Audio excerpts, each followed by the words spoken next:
Guys, kakain tayo ng papaya. Ano guys, papaya yan, no?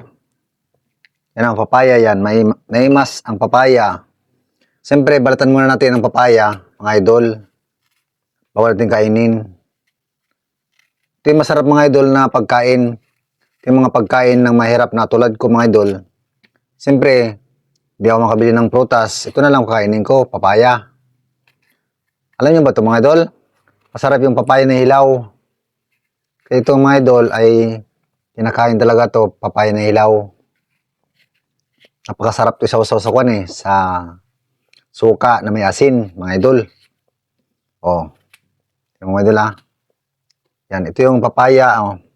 Yan oh, papayang hilaw. Yung alaga ko mga idol, nakain dito na hilaw. Ito na sa baba. Oh. Hoy, doon ka sa baba. Huwag ka dito lalapit. Yan. Ilalagay natin sa suka. Babad natin yan. Yan, kainin natin yan. Kasi gusto niyo kumain itong alaga ko eh. Patay ito ang alaga ko, nakain siya mga idol. Yan, yan o. Yan. Gusto mo ba?